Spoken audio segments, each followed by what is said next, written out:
Would you look at this? You dignify this by taking the time to actually read it, because if there's anyone here who believes these lies, because if there is, I'll meet you on the field of honor as quick as I'll bat an eyelash. I have killed men before for saying bad things about my Rachel, and I have got no qualms about killing again. Look at this. Ought a convicted adulteress and paramour husband be placed in the highest offices of this free and Christian land? Or this one. A vote for Jackson means a vote for a man who thinks he can take a fancy to his neighbor's pretty wife and has nothing to do but take a pistol in one hand and a horsewhip in another.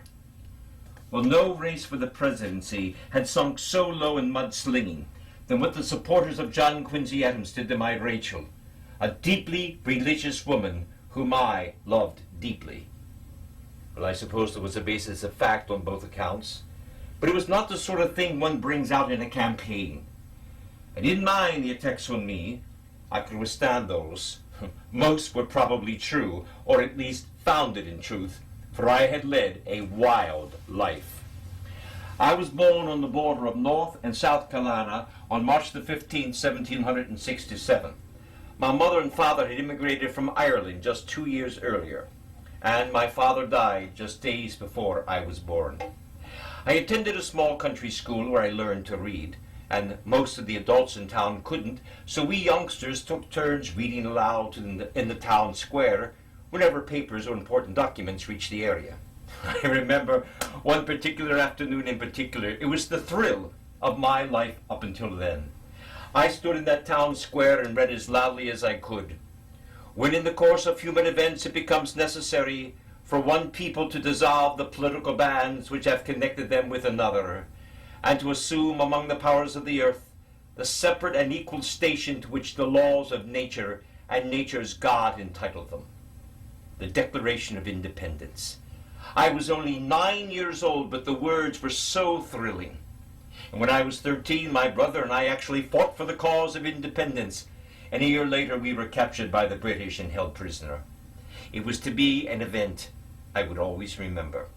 A British officer told me to clean his boots, and I told him it was unfair treatment of a prisoner of war, while he whacked me across the ear in the head with his sword and left scars I carried with me all of my life. Tragically, soon after we were released, my mother and brother passed away. Then one of my grandfathers back in Ireland died, and I received an inheritance of £300, and with it I did what any red-blooded boy of 16 would do.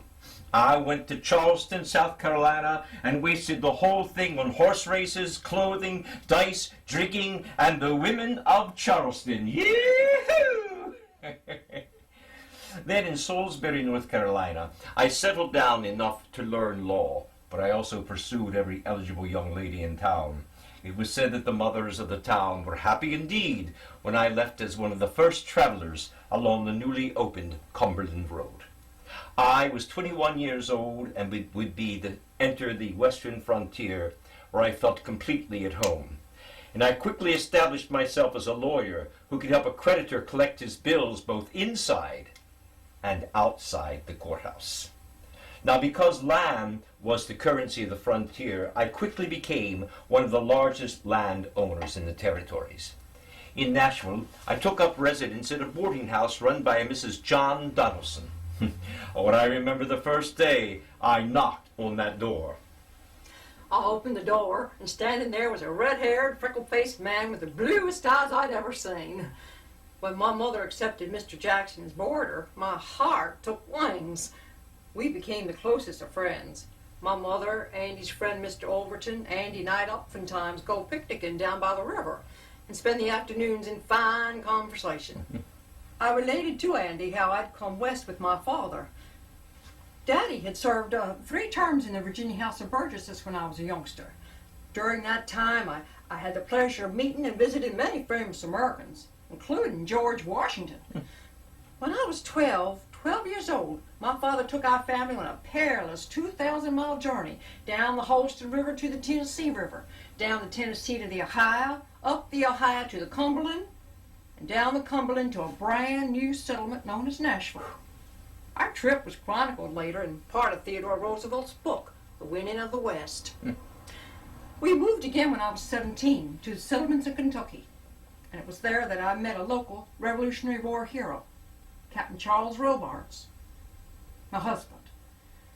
He was handsome and romantic, but he turned out to be insanely jealous, a hard drinker and a womanizer. And when I found out he had an affair with one of our servants, I could bear it no longer. I left him. I came here to live with my mother and have my path cross yourn. But Andy, I heard that Charles was coming here to take me back with him. And come he did. And when we met, he ranted about how I had been too intimate with his wife. And I told him if he ever said anything like that again, I'd cut off his arm. And on second thought, I had a notion to do that anyway. Well, Robards departed only to come back with the law and a warrant for my arrest. So I took my knife out and I began to examine it very carefully with glances at Robards in between. He lit out of there like a jackrabbit. And since the complainant didn't show up in court, the magistrate had to dismiss the case. Robards went back to Kentucky. But Rachel later received word that he was returning to bring her back by force. Well, I couldn't return with him, so I fled to Natchez in Spanish territory. Andy escorted me there, and we heard months later that Robards had filed for divorce in Virginia. It was 1791, and Andy and I were both 24 years of age. So I immediately asked Rachel to marry me, which she did, returning with me to Nashville and settling down to a rather normal life. And then we got wind of something terrible. It was 1793, and we learned that Robards had just secured the divorce. 2 years earlier, he had only obtained an enabling act, which simply gave him the right to plead his case, which he had waited until now to do. Legally, Rachel and I had been living in adultery. Although I was dead set against it because I felt it would be an admittance of guilt, my friends persuaded me to marry Rachel again once Robards' divorce was finalized, which I did on January the 17th, 1794. And the next 10 years saw us go from living in a log cabin at Poplar Grove to building and living in a mansion on Hunter's Hill. Then back to a log cabin on a piece of property called the Hermitage in 1804. For 17 years we lived in that large log cabin until our beautiful Hermitage home was completed in 1821. And over those years I attended church, prayer meetings, read the Bible, ran the plantation, and spent many hours just simply sitting and smoking my long clay pipe. But most importantly, I wanted Andy at my side constantly. But that was not to be. In 1795, I was asked to be a part of a convention that would write the Constitution for a new state, Tennessee. When it was admitted to the Union a year later, I was elected with no opposition as the state's first representative to Congress. I missed Rachel deeply, and while we were apart, I wrote to her as much as possible. My dearest heart, with what pleasing hopes I view the future when I will be restored to your arms, there to spend my days with you, dear companion of my life, never to be separated again from you. I have this minute finished my work, and I would not think of going to bed without writing you. May it give you pleasure to receive it. May it add to your contentment until I return. May you be blessed with health. May the goddess of slumber every evening light on your eyebrows and conduct you through pleasant dreams. Never to be separated again. That was a pleasant thought, but not to be true. In 1797, Andrew went to Washington as a United States Senator. Then he returned home to act as judge for the Tennessee Superior Court. When the War of 1812 broke out, the general and his volunteers were ordered to head south. Well, I rushed into town and had a miniature of myself painted on ivory. I put that miniature on a strong black cord, and I wore it around my neck for the rest of my life, so it hung close to my heart. Throughout my absence, we exchanged letters.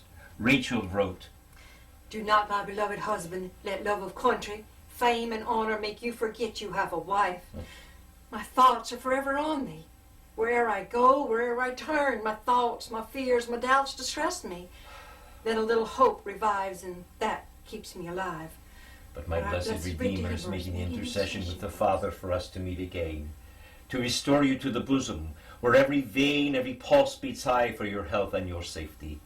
Think of me as your dearest friend on earth. I did speak of her that way, but as Rachel pointed out, there was also fame and love of country I had to contend with. When I won the Battle of New Orleans against the British and became a national hero, it seemed as if fate had taken the future out of our hands. I continued having more military successes in the securing of Florida from the Spanish, for which I was almost censured by the United States Senate. But along the way I made enemies of men like Henry Clay. I returned to the Senate in 1823, and then in 24 I ran for president. Well, it might have been better to say I was nominated for president, because I kept a low profile and did not campaign. And although I won the most popular in electoral votes, I did not have a majority, as the votes were split among 4 candidates: John Quincy Adams, Henry Clay, William Crawford, and myself. Thus the election involving the top 3 finishers, Clay being excluded as he came in 4th, had to be decided by the House of Representatives. Now, Clay was the Speaker of the House. And when John Quincy Adams, won on the first ballot, and then named Clay his Secretary of State, my supporters and I knew that a corrupt bargain had been struck and the presidency had been stolen from me. Well, in 1828 things would be different. I would be visible and I would campaign. And at the age of 61, I would become the center of the most vile and slanderous campaign ever. No other president's wife ever had to endure as many insults. On November 24th, 1828, when news reached me of Andy's election, I told a friend, "Well, for Mr. Jackson, I'm glad. For my own part, I'd rather be a doorkeeper in the house of God than to live in that palace at Washington." But I was persuaded by Senator John Eaton to go with Mr. Jackson to the Capitol. He told me the storm has abated. A verdict by the American people has been pronounced.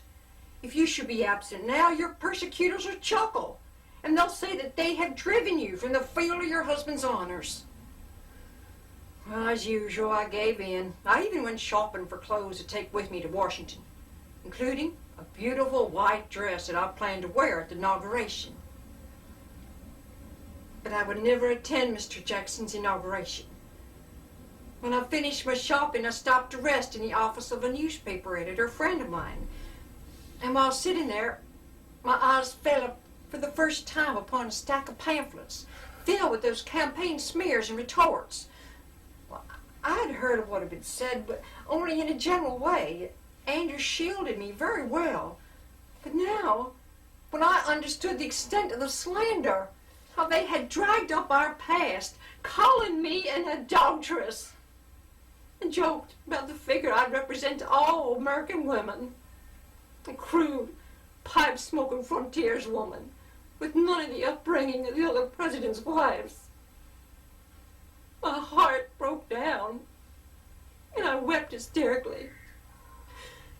My spirit broke also.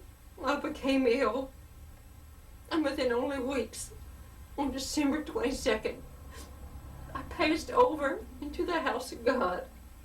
It almost seemed as if Rachel wanted to spare me any more suffering from the slings of the arrows of my enemies, as she had once written. But she did not spare me from suffering, of losing my life's love. And revenge would be mine, as I told friends after she was buried. Oh, I can forgive all who have wronged me, but I will fervently have to pray that I have the grace to enable me to forget or forgive any enemy who's ever maligned that blessed one, who's now safe from all suffering and sorrow, and whom they tried to put to shame for my sake.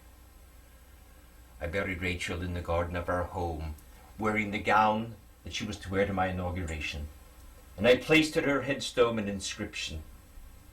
Her face was fair, her person pleasing, her temper amiable, her heart kind. To the poor she was a benefactor, to the rich an example, to the wretched a comforter.